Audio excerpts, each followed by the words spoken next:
TWSN Patreon page.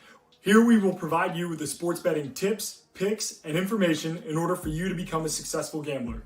We have 5 packages that I think really do an incredible job of providing the information tailored to you, what you want, and what your sports betting needs are.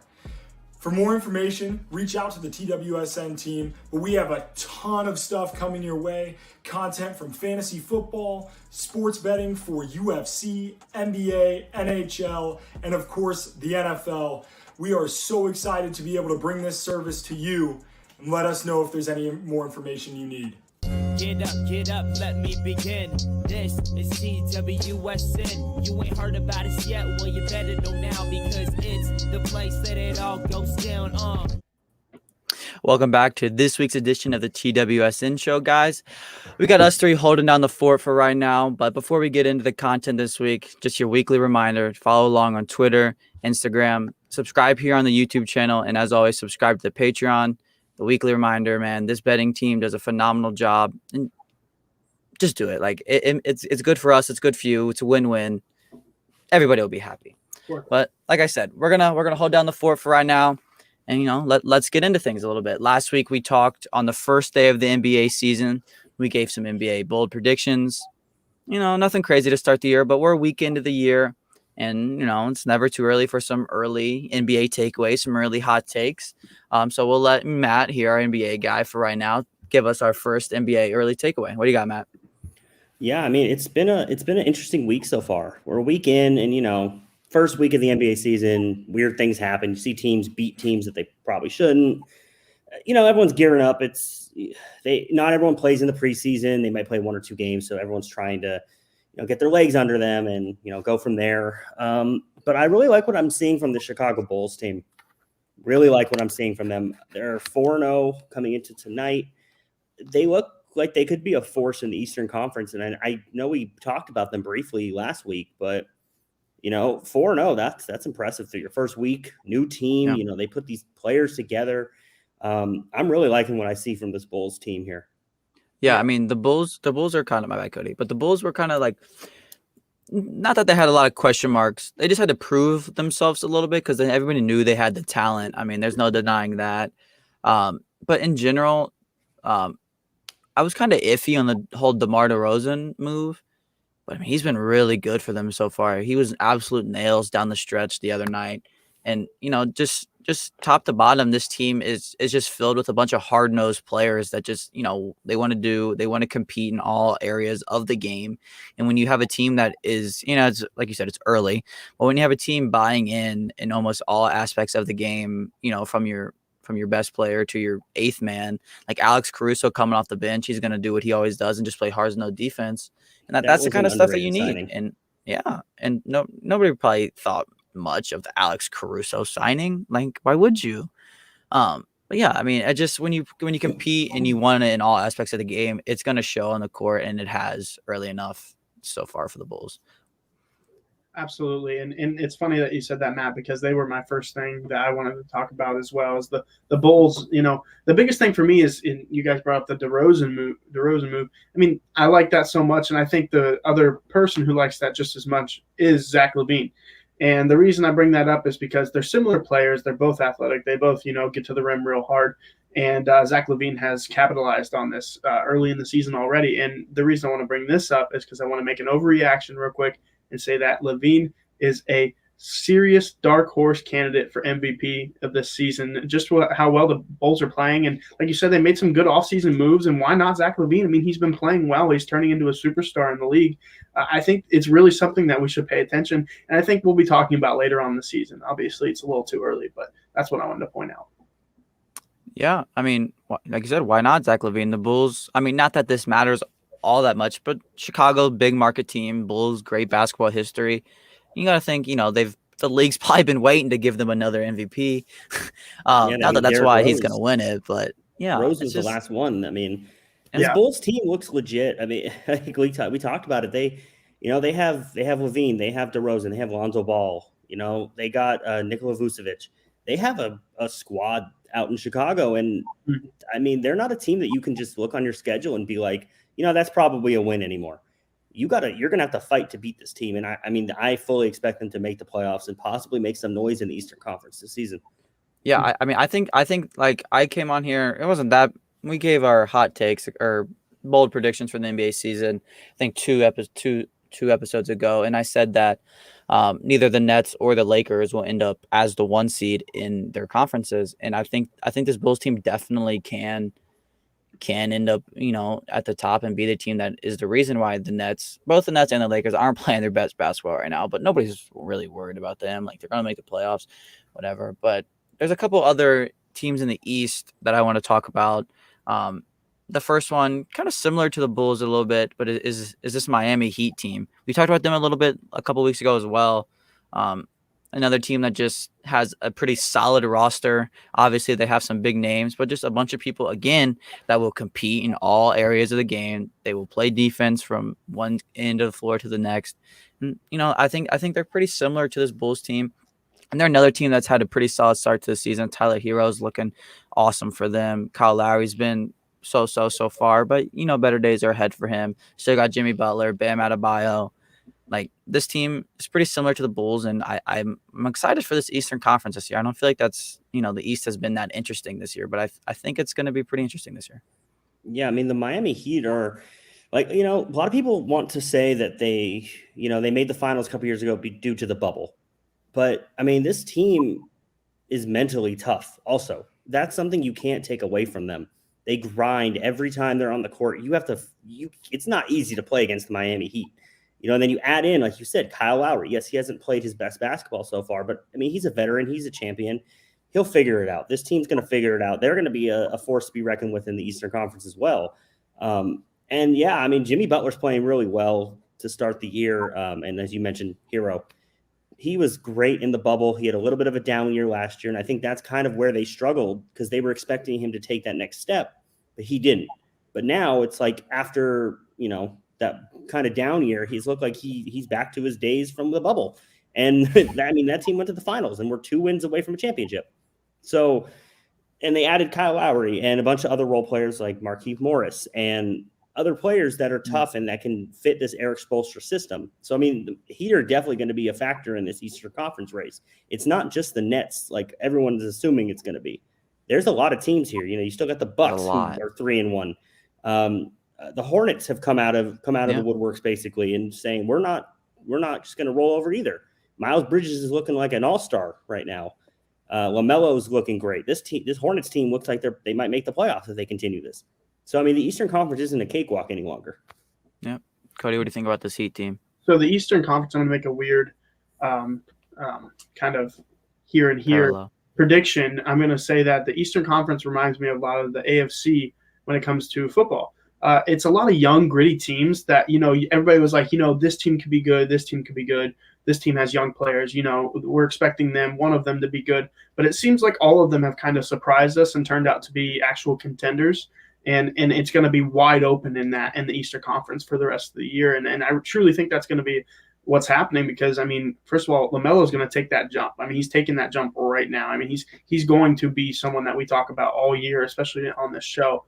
But when it comes to the Miami Heat, I just wanted to touch on a little bit. Like you said, they are that team in the NBA that is a tough play every single night. They will wear you out. And Tyler Hero, I mean, honestly, last year, I think it was just he had too much pressure on him, man.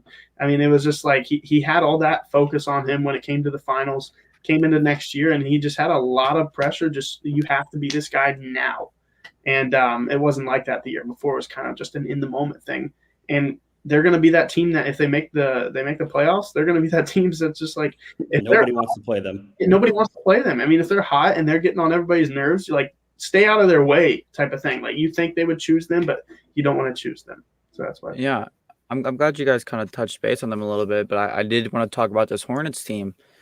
When you just say the Hornets, you don't get excited. You think, oh, they got LaMelo, like, cool, But they're 3-1, 2-1 early in the year. Miles Bridges is playing great. They still have Gordon Hayward, Kelly Oubre is there. It's not the best roster head to toe, but they have a bunch of complete players, and they have a superstar. Like, yeah, when you have players like the Charlotte Hornets, they don't have the best roster in my opinion, but they have players that know their role and they will embrace their role. Kelly Oubre knows he's not a 3-point shooter. He's not going to go up here and knock everything down. He's going to play within himself. Gordon Hayward's going to play within himself. Miles Bridges is going to do his job. That's what they're all going to do. And then they're all going to stay solid and let LaMelo work, and they're just going to play around him. And when you have people that buy in to their role and what they're supposed to do and what they're expected to do, it just simplifies things for them. Like, I don't know necessarily if they're going to end up being, a top seed in the playoffs, a serious playoff contender or anything. But like, I think if you're a Hornets fan, like, you got to be pretty happy with how you're starting right now and just how this roster as a whole is playing in general. Yeah, I mean, and Buzz City is alive. It's alive right now. I mean, and I'm here for it. I love watch. When the Hornets are good, they're a fun watch. That's the thing. And they made the play-in tournament last year, and I believe they lost to the Pacers, I think. Something like that. I think if I'm correct on that. But they can only really go up from here. They've been a bottom team for a long time. Kemba Walker left to go to Boston, and it's like, where was this team kind of going from here? And they're back. They're back to being a possible playoff team. And, I mean, they're a fun watch. And I remember strictly last season, they played the Lakers in Los Angeles, and they almost beat the Lakers. This is what I believe LeBron and Anthony Davis are playing. And after the game, they asked the Lakers about the Hornets team, and they were like, man, that team is tough. Like, that team's good. And, when a young team like that gets praise from a championship contender team, they don't say that about everybody. So that's kind of when I started really paying attention to the Hornets. I was like, all right, what do they mean by that? So I went back, watched more film of the game, and that Hornets team took every punch the Lakers gave them, and they just responded. I mean, they ultimately lost the game.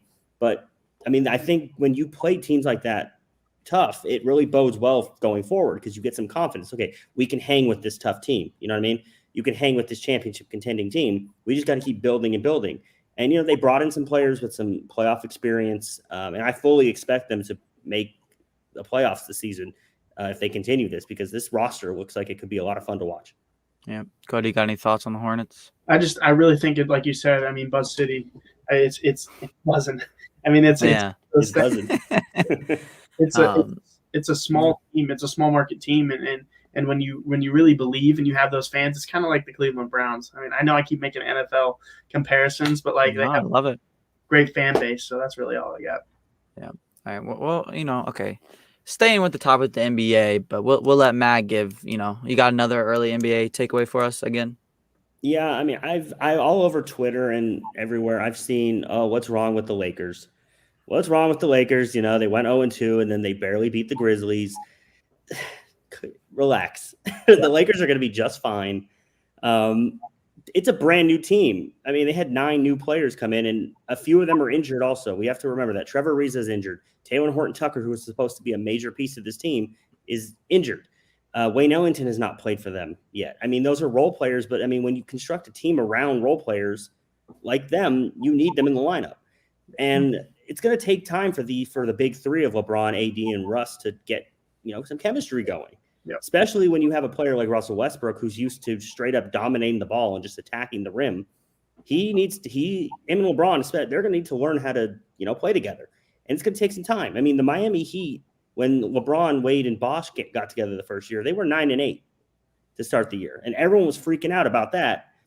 And this Laker team is going to be fine. I mean, they play the Spurs later today. LeBron's out. He's dealing with a sore ankle. But they also have a back-to-back. I believe they're playing Oklahoma City tomorrow night. So it's actually probably smart for long-term that he's not playing tonight. This Laker team is going to be fine. They have flashes of what they can be. I've seen it in the games. Yeah. And, I mean, I love the way they fought back against Phoenix the other night. They were getting embarrassed on national TV. And then the fourth quarter, they just came out and just bull rushed the Suns with the Suns starters in, mind you. It wasn't like it was the Suns backup players. They did lose, obviously, but I like that fight mentality. When you have a team of veterans like this, they're not just going to fold when times get tough. And I fully expect this Lakers team to be fine. Next couple of weeks, just the feeling out process, especially in the NBA when you have to, play as a full unit on the court together. It's going to take a little bit of time. And I mean, that's what I think about the Lakers at this point. I mean, I think if you're a Lakers fan, if you're a Nets fan, like, you shouldn't be worried about October 26th. You shouldn't be worried about November 30th. Like, Not even you guys, January. you guys are honestly. gonna make the playoffs. Like, it doesn't matter what seed you are in the playoffs. Just get in the playoffs. Like, Be healthy and get in the playoffs. yeah, It does it not matter at sucks. that point. Yeah, like I hate like if I was another fan, like thinking about like the Lakers are just not caring, just resting for the playoffs. But like that's what they should do. Like they're gonna make the playoffs. Like it's nothing to worry about until they're not in the playoffs. Like you shouldn't worry about them. Exactly. I mean, they were the Like- 7th seed last season, and they were up. Like I said last week, Yeah. they were up 2-1 on the Suns before Anthony Davis got hurt. Yeah, It doesn't it's matter just- where they start. They could be the 8th seed, have to play in the play-in tournament. As long as they get in, they get in. And then no Yeah. one who wants to play this Laker team exactly. in a They'll series. be fine. Nobody. Just get in. Yeah, exactly. Yeah. Here's what Cody? I'm worried about with the Lakers. Like you said, though, like Russ is used to being that man on the floor that takes over the game. Is he going to be able to transfer into a different role? He's a pretty like to his own stubborn kind of player, like where he does what he needs to do, and he doesn't like when anybody gets in his way, type of thing. And we saw, Kyrie and LeBron kind of butt heads there at the end of their career together. And what makes you think Russ is going to change his ways if Kyrie wouldn't?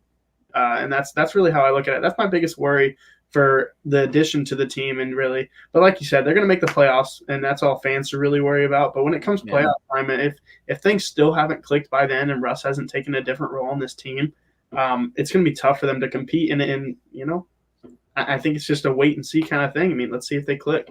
But real quick, I'll agree with that. But real quick before I say anything else, I mean, I got this World Series game on that just started, and it's already 2-0 Atlanta in the first inning. So just want to put that out there. I know we're not talking about baseball yet, but there was a leadoff home run by Jorge Soler. But There you go. God, what a guy. But yeah, I'm not Westbrook's situation is in general, and like an idea I've been pondering a little bit is just like, and why I think it's going to end up being okay is because I think at the the worst case scenario, they'll just leave Russ on the floor when LeBron and AD come off of it.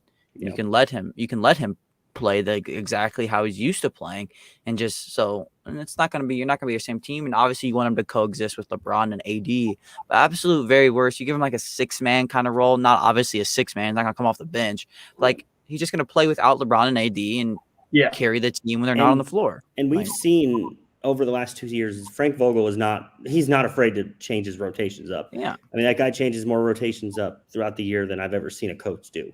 And if he feels like you said, if Westbrook's better off the floor with them, he's not afraid to do it. And he'll tell Westbrook straight up that you're doing this. LeBron will do it. That's the thing. When you're on a LeBron James team, there's no nonsense. You know what I mean? Like he's not going to allow that kind of a distraction to happen. And I think Westbrook gets that. So I'm not too worried, but I agree with you, Cody. I mean, if by March-ish this is still an issue, then the Lakers might need to rethink some things. Yeah. Is there any other early season takeaways you guys want to get into before we change topics? No, I think we got them. I'm excited to see how the rest of this season goes. Yeah, I will say one more thing before we move on. Matt brought him up a little bit. This Grizzlies team is very fun. Ja Morant, it's a pretty similar situation to the Hornets. Don't really know where they're going to finish. They have a superstar and they have people around them. Be pretty interesting. They're fun watch. They're going to be a problem. Yep. Give them another year or so. Yep. They're going to be a problem in the Western Conference. Yeah. So now we can move on from our NBA takeaways to some NFL takeaways. And I think this week there was a lot of learning points and a lot of things that happened. It was absolutely the week of the blowout. There was like 2 close games. Like it was a pretty crazy week in the NFL. Cody, what do you got for us to start us off with the NFL talk? Well, obviously, I'm going to go ahead and just bring up the Bengals. I mean, it's something that I think most media networks are talking about right now, and everybody thought that there was a chance the Bengals would stick with the Ravens. Nobody thought there was a chance the Bengals would blow out the Ravens. And now we get to the point where the AFC, like I said earlier, talking about the NBA, the AFC is wide open with teams that you didn't think were going to be at the top. Now, do I think the Bengals are going to be a number 1 seed come the end of the year? No, I do not. I do not think they will get the bye and be the number 1 seed. But I think they're a talented team and proved a lot to us, and they will make the playoffs. Second, I wanted to bring up Carson Wentz and the Colts. Carson Wentz is looking way better than I thought he would have coming into the season. And that last game kind of showed it. I mean, the thing about Carson Wentz is he's finding his receivers. He's moving out of the pocket like he used to on the Eagles. And it's nothing like special. Like they're not this team that's like coming out here and surprising a bunch of people, but they are slowly improving and slowly getting used to each other. And that's what I'm liking out of the Colts. And that's just a little thing that I noticed this past week as well that I wanted to bring up. So those are my little slow early reactions so far. Okay, what quick little tidbits do you have, Matt? And then we'll get into all of ours a little more detailed. Yeah, I mean, I'm gonna bounce off Cody's with the Bengals.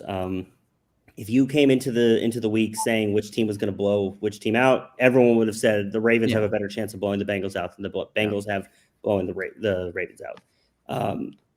I mean, I thought the Bengals could beat the Ravens. I didn't see them blowing them out.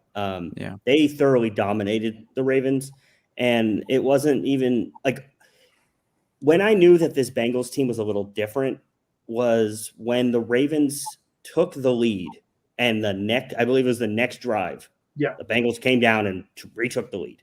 You know, old Bengal teams in the past, they might have maybe gotten a field goal to tie the game or, not tie the game, go down by one or something, but not this team. This team looks really good. And if they stay healthy, I think this team is going to be one of the top teams in the AFC. I don't really think I don't know if they'll get the 1 seed just because they do have a lot of teams kind of around them, but they have a realistic shot at winning this division at this point. They've beaten both Pittsburgh and Baltimore on the road. And I mean, they finished the year in Cleveland, but if you ask anyone, I mean, the harder games are probably in Baltimore and in Pittsburgh. Oh, for sure. Yeah. I mean, so they already taken those. I believe they only have a couple road games left in the season. They play at Denver, at Vegas, Jets this week.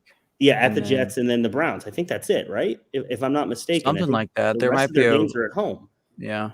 Yeah. Because they got the Chiefs at home, they got the Chargers at home, the Niners at home. So they're set up to have a really good year. And I mean, Joe Burrow looked incredible the other day. He had the one mistake where he threw the ball up because he thought Chase would be able to get it. And that's one thing he needs to work on. You need, learn to throw it away in that situation. You're up by 10. Don't let the Ravens back in the game. Yeah. But the defense stepped up, and the rest was history. So, the Bengals have a good chance here. They get the Jets, and then they play the Browns, and then they have their bye week. But I'm liking what I'm seeing from the Bengals so far. There's no fight. There's no quit in this team, and I love that about this team. There's no fight. Sorry, my bad. And then my second one, it's kind of going a little opposite of Cody, but the Tennessee Titans, they got blown out in week 1 by the Cardinals. They're 5-2 now, I believe. They dismantled the Kansas City Chiefs. They beat the Buffalo Bills, and they're leading their division at this point. And then they have a matchup against the Colts this week that, Cody was talking about. So we're going to see who really wants to take control of that division. But I really like what I'm seeing from this Titans team on offense. They looks like they've found something. I mean, we all knew they were going to be lethal offensively coming into the season. Julio, AJ Brown, Derrick Henry. But it was a matter of putting it together, and I think they finally have. And I've been really impressed with this Titans team. Yeah. Well, I guess it's my turn to spiel about the Bengals a little bit. And then we'll get into some other topics about the NFL that, takeaways that a little more. But I think everybody wants to talk about the Bengals, and we will. But the thing that doesn't bother me, I don't know, it upsets me a little bit. I love that the Bengals are getting some attention. They deserve it. They deserve every ounce of it. And it's nice to see they, huge win, no denying it. But I all the talk is about Jamar Chase, Joe Burrow. Awesome. I'm not going to complain about it. They deserve to be talked about. But the reason this team is 5-2 is because of their defense. 100%. And nobody wants to talk about that. Like I like I said, I'm never going to complain about the Bengals finally being talked about. But I just wish that people would acknowledge that it's the defense of why we're here. Yeah, we just scored 41 points against the Ravens, but we also just held the Ravens to 17 points. We didn't need to score 41 points. We needed 18. Like, if you can hold, I think their defense is allowing 18.5 points per game this year. Like, that's absurd. I don't think they've allowed more than 20. They haven't allowed more than 25 all year. 25 all the Packers. Season, yeah. They held the Packers in overtime to 25 points. That's the most points they've allowed all year. Like, been incredible. It's the old cliche, man, but defense wins championships. Like, ain't no denying it. And we've seen it. And, offenses is a great thing.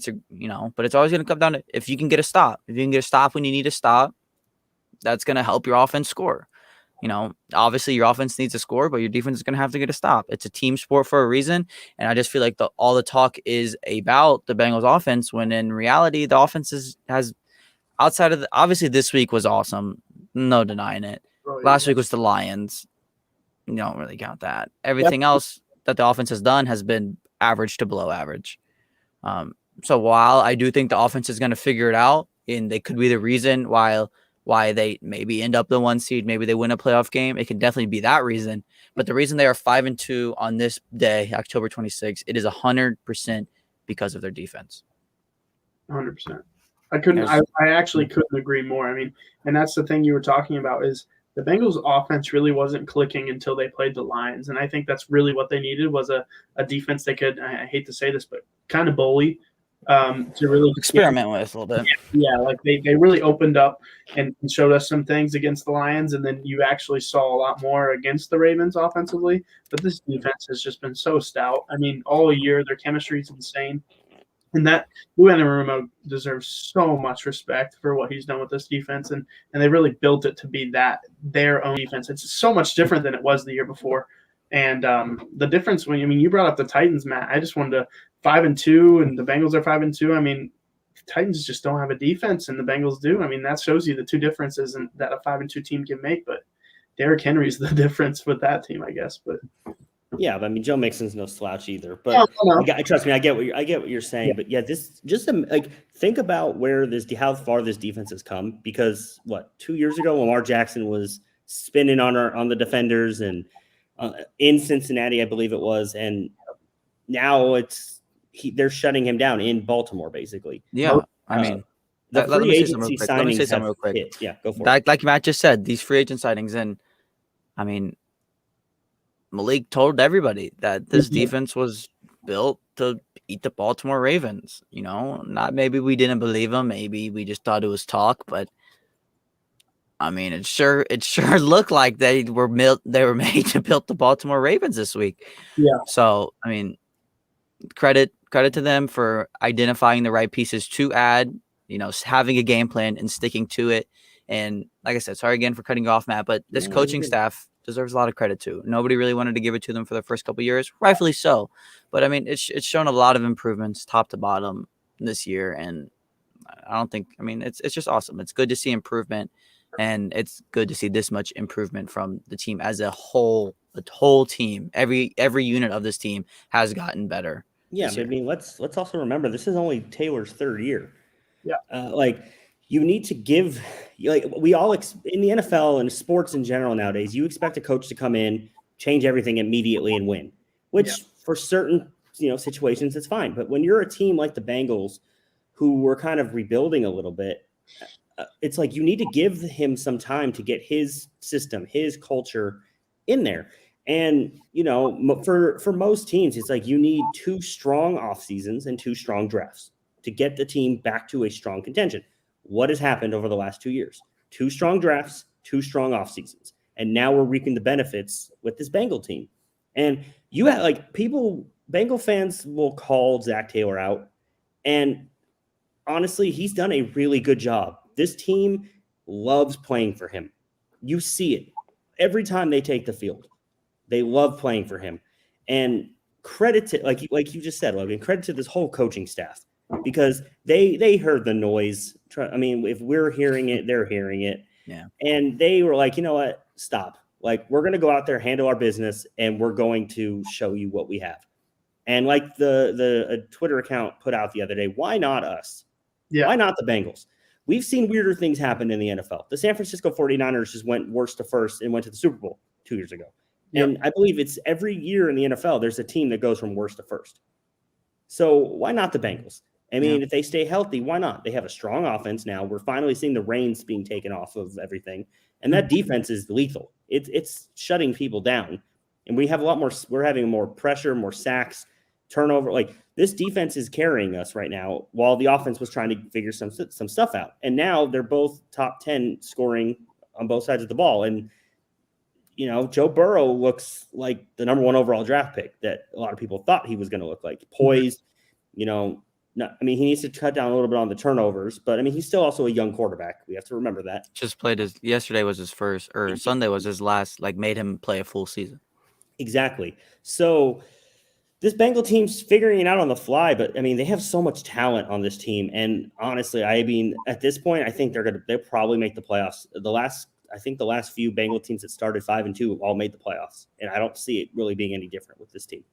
Yeah, one last thing I want to bring up about the Bengals real quick on my side is they have the Jets, like you said, this week, and there's no reason why I'm not saying that's an automatic win because you never have that in the NFL, and I don't want to jinx the Cincinnati Bengals, but they've got the Jets with an injured Zach Wilson who won't be playing, and then after that they've got the Browns and then the bye week. And there's no reason. They played the Browns last year, and they had a shootout, and basically both times. Yeah, exactly. It was a shootout both times, and there's no reason why you can't just look at this and say, okay, the Bengals defense got drastically better. The Bengals were this close last year. Their offense has gotten better. Why not go beat the Browns? You know what I mean? So if they win this week with the Jets, they go and beat the Browns. We look at the Cincinnati Bengals at their bye week at 7-2. Just putting that out there. Yeah. I mean, it's definitely an exciting time to be a Bengals fan and football fan in general. A lot of question marks around the league. Everything's wide open. Should be fun, and finish to the end of the year. But Matt talked about going from worst to first. Let's go back to the worst a little bit here. There's 2 teams I wanted to talk about that are struggling. And in my opinion, they are pretty drastically different, even though they're both down at the bottom. And these 2 teams are the Detroit Lions and the Miami Dolphins. I have not been more impressed with an 0-5 team probably ever in my entire life than what this Detroit Lions team has been. I mean, I know the Bengals game was pretty embarrassing for them, but I mean, they had the Rams on the ropes for 3 quarters. They had Baltimore beat. Justin Tucker broke an NFL record to beat the Lions. Like they play for their coach. Dan Campbell has these people ready to fight every single week. They have no receivers whatsoever, and they're still hanging with teams. Like there's not too much talent on this roster, and they're competing. They're 0-5. That's okay. But like if you're a Lions fan, I don't know how you can't feel pretty good about being 0-5. I know it's weird, but like I don't know. What do you guys think about the Lions? I guess I could just say something real quick is that I love Dan Campbell. There's nothing. I mean, he's just such an exciting guy, and he seems like the guy that you come in every day and you are automatically hyped as soon as you see him and ready to take someone's head off. And I think that's a good culture especially for the Detroit Lions team. He seems like a Detroit guy. Yeah, he seems really does exactly perfect for that team. And let's not act like they don't have talented players. I mean, I don't think Jared Goff is the future of the Lions. I think they'll find their quarterback, and that's when they really take the turn. But like you said about Zach Taylor earlier, Matt, like this is his first year. I mean, he's still got to get his guys, his type of feeling in the organization. And I think once that happens, maybe next year or the year before, then we'll start to see a turn for the Lions. I mean, DeAndre Swift, I think, is a future top 6, top 7 back, and possibly top 5. I mean, I think that guy's talented, and with Jamal there as well. I mean, it's exciting. Yeah. I mean, why? What? Yeah, like honestly, they haven't won a game, but what's not to like about this team? Like really though, like the Bengals blew them out, and they ended up getting blown out by the Packers. But that game was close. First for a half while. of the game, though, if you watch the game, that score was not the same as the actual game. They held their own with the Packers, who a lot of people think could be one of the best teams in the league. You know, they lost by 2 to the Ravens. They lost by 2 to the Vikings. They held their own against the Rams this past weekend in Los Angeles, by the way, not in Detroit. Yeah. And like you said, Dan Campbell has these guys motivated and ready. They just don't have the talent to keep up with a lot of these other teams. And I mean, and they do play in a division with the Green Bay Packers and the Minnesota Vikings, who both are pretty good teams. And you know what? Like, if I'm a Lions fan, I'm just happy that we are not getting killed every week, and that this team is showing grit and fight, and they're basically resembling their head coach on the field. And that's something that you, as a football fan, you love to see. And, you know, they can prove things in the draft coming up. They're probably going to have a top pick. And like, I don't know. I love what I'm seeing from this Lions team. It's kind of like you said, Logan. It's like, yeah, they haven't won a game, so there's not like you can really be like, oh, wins and losses. But like, I watch the Lions every week because I want them to win. I feel for the Lions right now. Like They've I been want so them to win a close, game man. so badly.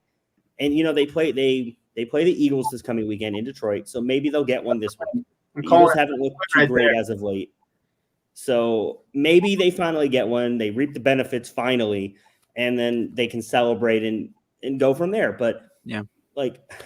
This Lions team has been really impressive despite being 0-7 now. Yeah, something like Yeah, that. 0-7. But keeping the talk on the Lions, and Tristan brings up a good point here, and you brought it up earlier too, Matt. You need a couple good off seasons to recoup your team, to bring in your guys, to make your team competitive again.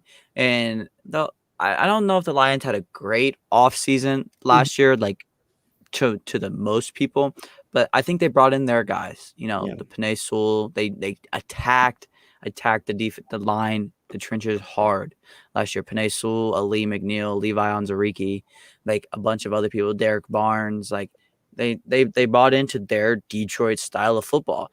Yes, they need a quarterback. Yes, they need receivers. Like we know that, but like they built their whole team. They built the Detroit Lions, how they play football, and now they just have to plug in a quarterback, plug in a playmaker, and like that's all that. That's not all that they need, but like just in general, like they clearly don't have a quarterback and they clearly don't have receivers. But like there's not another position that you're like, we desperately need people. Their corners, I mean, Amani Oriwarie, Jeff Okudah, like they're solid everywhere, really. They just need some big names, some big playmakers.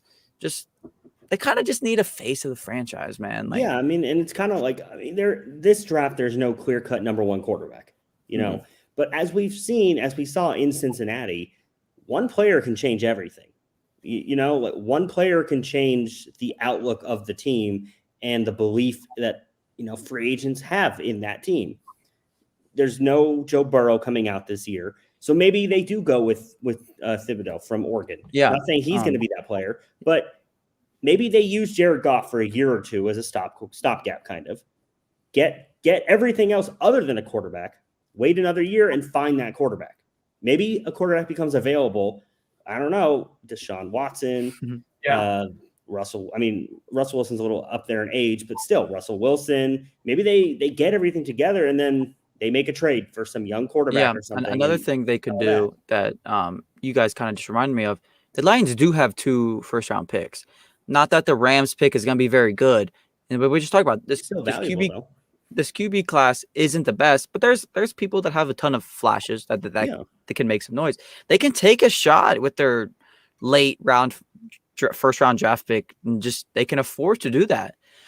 Maybe it's not the best move. Maybe they do. Maybe they don't. But like they can if they really like a guy, or if they just want to simply take a risk. Like if they want to take Desmond Ridder, a Matt Corral late in the draft, and literally let them sit behind Jared Goff because they do not have to play them. Like you said, they can sit here, work every day. Jared Goff will help them. Jared Goff may not be the most talented guy, but he's a team player and he will teach this quarterback. Too. Yeah, he will help whoever they bring in. And then you add a veteran receiver for the year. You draft a receiver in the next class. Maybe you draft one in the second. Whatever it is, like the Lions are in a pretty solid spot. But now a team back to the Dolphins. I think it's pretty interesting that we've talked about them and the Bengals because everybody kind of talked about the Dolphins last year and how they were just they did the rebuild better than the Bengals. They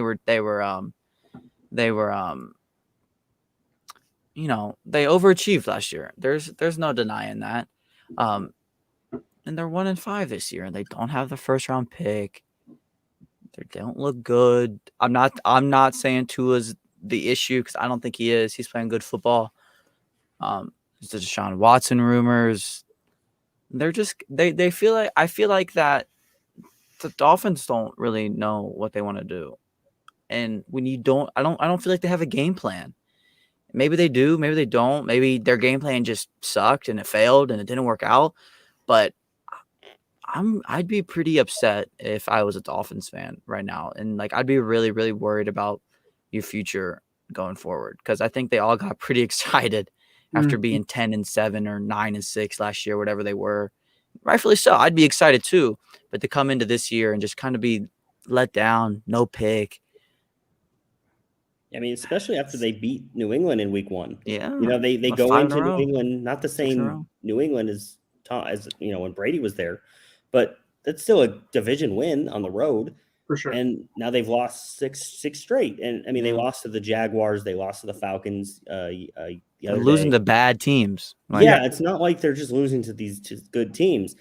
And I mean, I don't think Tua is fully the issue either. I mean, they didn't really address the offensive line, which was a major problem coming into the season. And I mean, honestly though, like how long is Flores going to be the coach there? They come in with these expectations, and if they continue to lose games and they go 2-15, I don't think they'll be that bad, but 2-15, 3-14, does he get fired? Because I mean, the Dolphins fans have been waiting for a contender for a while now, and they finally thought they had something, and now all of a sudden they don't again. So it's like they're going to stop going to the games eventually. Yeah. No, I don't think Tua is necessarily bad, and I don't think he's the reason why this team's bad. But I also don't think he's their franchise. I don't think he's the answer.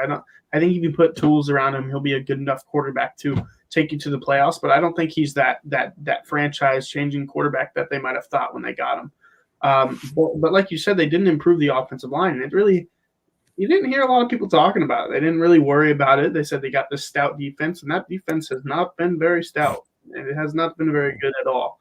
And that's the biggest thing that they had going for them, really. I mean, you look at their you look at their running back room. I mean, that's ugly, real ugly. I mean, Myles Gaskin is their RB1, and I'm not putting anything down on Gaskin, but he's not an RB1 that can really establish the run game type of thing. They don't have that can help Tua. And it's like you said, they're in between so many things right now. The Sean rumors. I mean, is Tua the future? Do we believe in Tua, like fans wise, or is we going to have a new quarterback in a week? Like it's really confusing. There's a lot of division going on with not necessarily. I'm not going to say within the organization because I don't know, but it seems like it, and like in the fan base, like you said, do we want Tua? Do we not want Tua? Do we want Deshaun Watson? Do we not want Deshaun Watson? If I'm the Dolphins, I really don't know what Deshaun Watson does for them. Like Cody just named it all. Their offensive line, terrible. Running back room, terrible. Receivers, Devontae Parker, old. Will Fuller, 1-year deal, can't stay healthy. Jalen Waddle is awesome. That's it. Mike Gesicki, free agent. What do you think?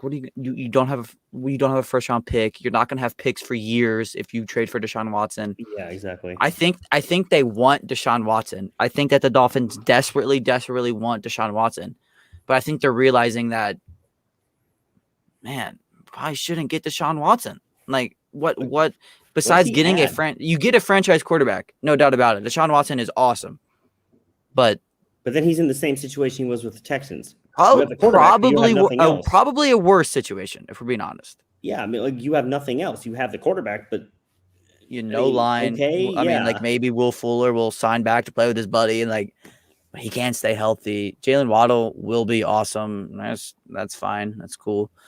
But this team is in a weird. They're in a weird spot. Yeah. If Deshaun Watson does go to the Dolphins, like something that really he needs, and any quarterback needs, is like I said, to establish the run game. Why don't they have a running back? Myles Gaskin is a pass catching back, and is it Malcolm Brown? He's not going to establish the run game. He's not that talented. Yeah, he's not a running back. There's a lot of holes. Why didn't they go get a Mark Ingram or something like that, who's on the Texans right now? I mean, he's old. He's done his thing, but he will establish the run game pretty well for you, and at least some noise. It's just frustrating. I couldn't imagine the Dolphins are in need of some clarity. Whatever it is, if you're going to tank. If you're going to go for it, go for it.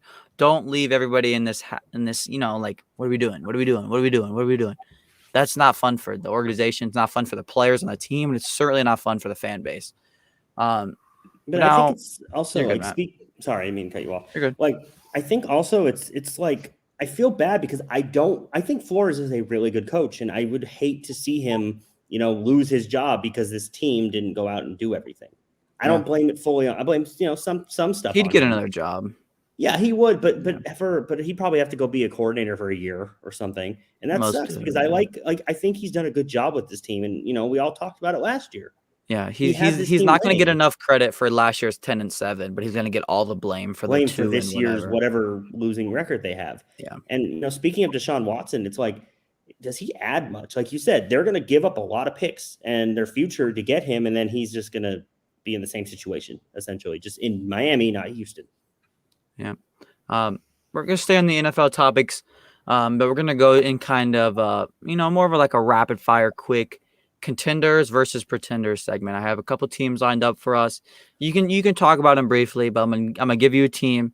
You're going to say what you think about them, contenders or pretenders. We'll start with Matt. We'll go Matt, Cody, then come back to me. All right. First team, we got the 5-2 Las Vegas Raiders. Matt? You know what? I'm actually glad you started out with this team because for a while I was a little down on the Raiders, but I'm believing in this team now, man. I love what they've done the last couple of weeks, despite all of the off-field distractions they've had to deal with. They're still playing, and they're playing pretty well. And Yeah. I don't really see it stopping. I think they're going to make the playoffs as a wild card team. Maybe you win the division. We'll see. They have to beat the Chargers, but I'm taking them as a playoff contender at this point. Cody? I'm going to have to say they're pretenders, and the reason I say that is I've been down on them. I do enjoy watching them. They have a pretty stacked defense. That defensive line has really come to with Max Crosby. But then you go and look at I really just don't like the Raiders. I mean, you look at their division they're in. I mean, you still have the Chiefs, and I don't think the Chiefs are going to continue to play this bad. As bad as they've played, I somehow can't count out Patrick Mahomes and Justin Herbert. I just think that those teams and those quarterbacks are much better than what Derek Carr and this Raiders team, without a head coach that started the year with them, is going to be able to do. So I could see them make a path to the wild card, but I actually don't think. I think they're pretenders. Yeah. So I'm kind of in the same situation as Matt. I was waiting for this team to fall off, but I don't really think they're going to. Their defensive line's playing good. Their offense is playing good. As Tristan said, their interim head coach has been extremely impressive to me. He seems like the guy there, man. Like, I know he probably won't stay their head coach long term, but he feels like a good Raiders coach. He's not your flashy guy, but I think that's what they need, and I think they need somebody to kind of mellow things out. It's like he just seems perfect for them. All right, next team. I think we can all do this one pretty quickly, hopefully. What do we think about the Cincinnati Bengals? Contender. We've already talked about it. Yeah, Contender. Contender. Yeah, I'm there with you guys. Okay, Cody just brought them up. Kansas City Chiefs. Wild card contender. I don't think that they're going to – I think that they'll figure it out, but I think they kind of dug a hole for themselves a little bit, and I can see them just making a wild card slot. But then again, who really wants to play this team come wild card weekend? Yeah, I know their defense has been terrible, but do you really want to see Patrick Mahomes coming into your building on a wild card game? Not at all. Cody? This team still wins their division. Contender. Okay. Wow. I don't know. They have to be contenders. I don't care if they were 0-5 right now. I would call them a contender. You have Patrick Mahomes as your quarterback. That's really all you need to know. Their defense is absolutely atrocious. Fact. It is bad. Patrick Mahomes is good. Fact. Like, I don't know where they end up in the playoffs. Maybe they barely miss it, but just for the sake of being a contender, I think this team will always can beat anybody. I know it's like it could just happen any given week. Absolutely. Another team, we talked about it briefly today a little bit. They're in a weird situation, but they're playing well. The division's a little wide open. Indianapolis Colts, Matt. I'm going to go with pretender. I like what I've seen from Wentz, but I think that this team has some holes in it. And I'm all on the Titans for this division. And there's a lot of other really good teams in the AFC that I think are better than the Colts. I'm also going to go with pretender, even though I said I liked what I saw out of them. I just was surprised more by Wentz, I think is what it was. So I'm going to go with pretender. This one's tough for me. I don't think the Titans are that good. I really just don't. Their defense is terrible. It's played well the last couple of weeks. The Colts are banged up. They had a really tough start to the year. I'm going to lean contender. Remember, they played the Seahawks, the Rams to start the year. They've been hurt. The offensive line's been hurt. they're going to need to go on a run for sure. And it's probably going to have to start this week against Tennessee. So this question will be answered next time we see you guys. But I think for right now, I'm going to lean contender. But we need to see something now. Yeah. And then next team, similar situation to the Colts. They just had a very impressive week. But the New England Patriots. What do you think, Matt? Pretender. I think the Patriots will be around maybe a 500 team, but I don't really trust this Patriots offense. Do you think? Their wins have been against the Jets. Yeah, is there not a chance that like a around 500 team is the last playoff team? Yeah, it could be because the AFC is a little weak at the bottom, but you have the Browns, you have the Chargers, the Bengals. They've played some good teams tough. They're in a weird spot. They really are. It's an interesting team, and Mac Jones continues to look good. And I think next year we might talk about them as a real playoff team. Yeah. But for this year, I'm taking pretender. I'm going to go with contender here, and the reason I say that is they play the Jags, Dolphins. They do have a Falcons team that's struggling, and they do have a Panthers team that I think without Christian McCaffrey is a pretty bad team. I'm going to go with contenders for first of all, their schedule. And second of all, I think Mac Jones is getting comfortable with Bill Belichick, and that defense is really turning out to what we knew it was. So I'm going to go with contender.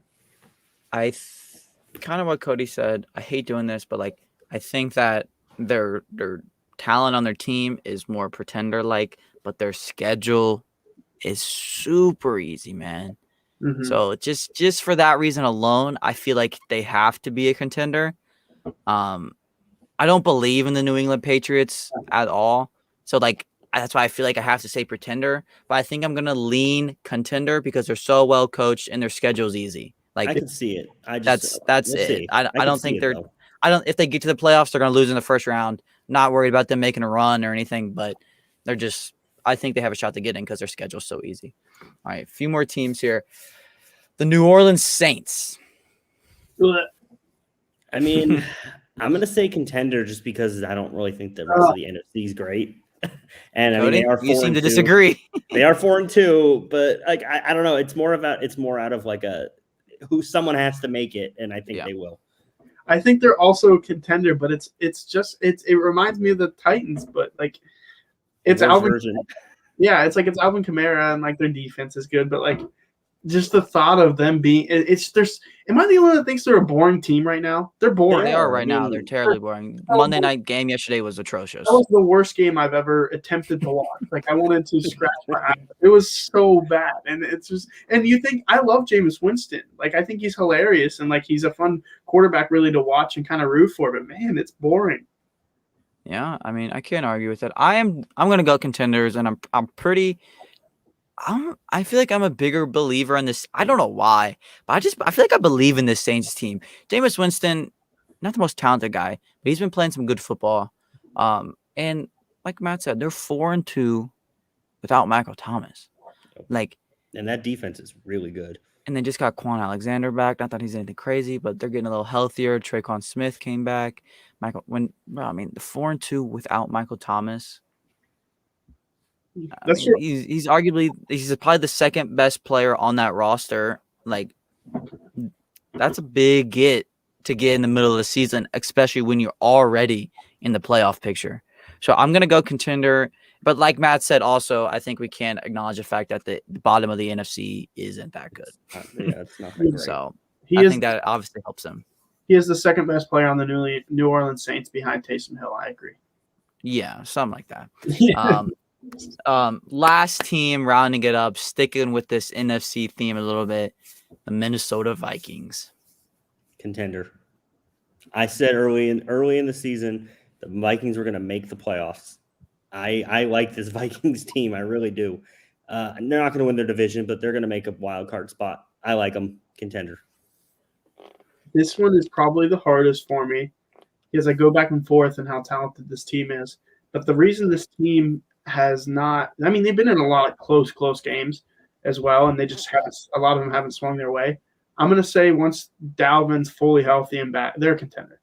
I'll just say that. Yeah, I think I need to apologize to the Vikings a little bit. A few weeks ago, I came on here, and after week 3, they were 0-3, 0-2, whatever it was. Mike Zimmer is going to be the first coach fired, all this stuff, because their schedule was tough. They looked terrible the first 2 weeks. The schedule got harder, and I could see it. There's a clear path to it, and they answered the call. Credit to the Vikings, credit to Mike Zimmer, especially. Yeah. I think they have to be contenders for the same reason Matt talked about the Saints. Who else is going to do it? I still like the Panthers a little bit if McCaffrey ever gets healthy, but that team is night and day without him. But for the Minnesota Vikings, I am going to roll with contender. What about the Falcons? I mean, they're 3-3. Kyle Pitts looks like he's coming into his own. Okay, Falcons, Matt, contender, pretender. I mean, like I said, someone's got to make it in the NFC. I mean, hey, the Falcons are 3-3. I'm not saying they're going to win anything, but like maybe they have a really good offense. I don't remember who it was, but somebody in TWSN, I don't remember who it was, but they talked about how the Atlanta Falcons are going to be a playoff team before the year started. Maybe they made a video or something, but somebody did something about it. But yeah, Cody, what do you think? Their best offensive performer is Cordarrelle Patterson. I mean, he's a talented guy, but like he's not gonna. You can't throw the game on Cordarrelle Patterson's back and say, "Win us 3 straight games." It's not gonna happen. Super, super bad pretenders. Hey, we'll see. They're 3-3. They're tied for the last spot. Matt brings up a good point, though, man. Like, who's gonna make the playoffs? Someone has to make it. Like, the Falcons might make it. I think they will be pretenders for the opposite reason of the Patriots. They have to play the Bucks. They have to play the Saints. They have to play the Panthers. I think they would lose to those teams, but I think they'll be better than what I personally expected. They already are. Yeah, Kyle Pitts has looked great the last 2 weeks. Yeah, Kyle Pitts has been. They figured out how to use him a little bit, so maybe. Maybe that offense gets clicking a little bit. The defense still isn't great. It's better. It's. I don't think it's their year. I don't. They're in a little bit of an awkward spot at quarterback and everything. I'm gonna go pretender as well, but guys, interesting time to be an Atlanta fan. They beat the Giants. They beat the Jets and the Dolphins. And the Dolphins. I know. I know. But you know what? Hey, they beat the Saints one time. They have the same record they do. Okay. One win against the Saints. Like Matt said. Somebody has to make the playoffs. You're right. It's just hard for me to. I don't necessarily think they will make the playoffs, but they could. That's the thing. Matt Ryan's got it. I'll leave it there. Go ahead. Yeah. Okay. We'll see. So since we're not talking about Atlanta Falcons, we can move into the Atlanta Braves in this World Series a little bit here to wrap up the show. As everyone knows, if you don't know, you should know. World Series started today. I believe Cody said it was 2-0 Braves early. Yep. Still 2-0. It's on commercial. I'm pretty sure it is. Yeah, 2-0 still. But how do we see this World Series playing out here, guys? Cody, I'll start with you. I truly do think the Astros, with experience, with how they have this kind of chip on their shoulder for whatever reason, for getting caught for doing something wrong. Everybody's against them for no reason. But like I said, it's just tough to say that the Atlanta Braves, who nobody thought was going to be here, are going to beat this team. But why not? Like the playoffs are so random. Like like nobody is able to say like, oh, this team's so much better than this team, they're going to win. I mean, the Braves beat the Dodgers. It's a 7-game series. It doesn't matter. But the reason I think that the Braves are going to win is because they're hotter. I think the Braves are going to win because they're that hot team. I mean, it's going to be a surprisingly fun series, even though this is probably the most boring matchup out of any of the matchups that could have happened. But I'm going to go with the Braves. Matt? This series, guys. I don't know. I don't really want either of these teams to win. But I think the Astros are going to win this series. They are the better team. And I think the Braves, we talked about this a little bit earlier. The Braves have gotten some luck throughout the playoffs so far. And maybe the luck carries them all the way through. And you know what? Good for them if they do. Because this Braves team is gritty and, credit to them. They lost Acuna earlier in the year. They totally redid their outfield, and yet they're still here. They won their division. They beat the Brewers, who a lot of people thought could go to the World Series, and then they beat the Dodgers. And I mean, that series was a little weird, but I think if the Dodgers had just been a little healthier, I think they probably beat the Braves. I mean, they almost beat them without with 2 starters basically, but that's neither here nor there. But I think the Astros take this series. I'm going to say Astros in 6 or so. I think the Braves' luck runs out at some point. And I'm kind of there with you. I like the Astros in 6, but I tell you what, I'm certainly not rooting for the Astros in 6. That is for sure. I want to see a 7-game series. That would be fun. That's awesome. That's fine with me. Game 7 is It's probably 3. the 2 best words in sports. But yeah, I mean this Braves.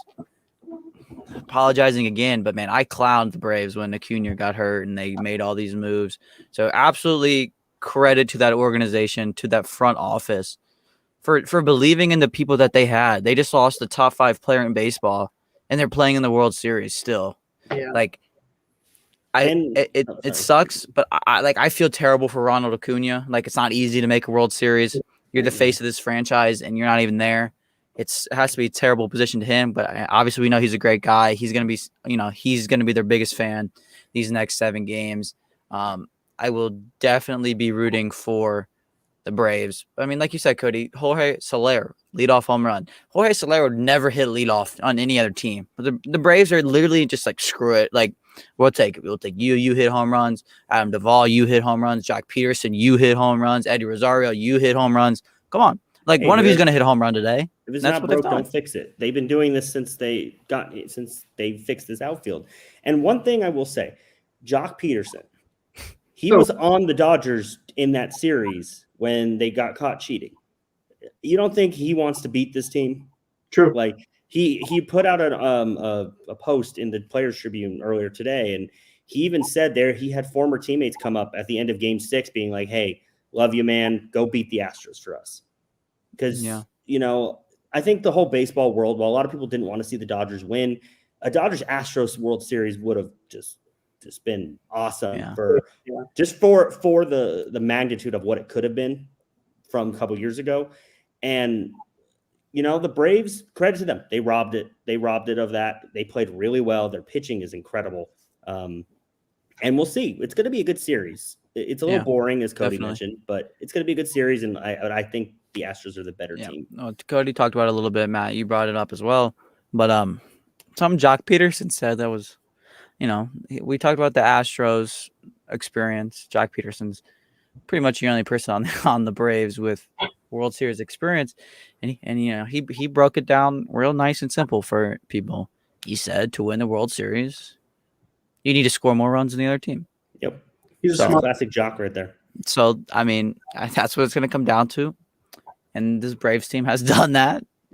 And, like Max said, if it ain't broke, don't fix it. So, as long as they score more runs than the other team, I like the Braves odds. And also, Dusty Baker, I mean, if he wins, that's the only saving grace, I feel like, for the Astros I agree. For people to root for them is Dusty Baker. Yep. Because I don't think anyone outside of Houston wants this Astros team to win the World Series. No.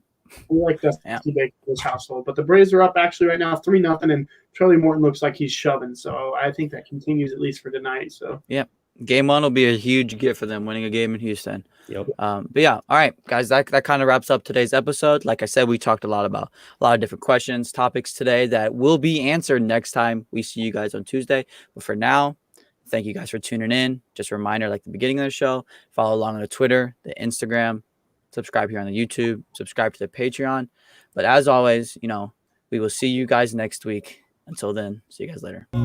Get up, let me begin. This is TWSN. You ain't heard about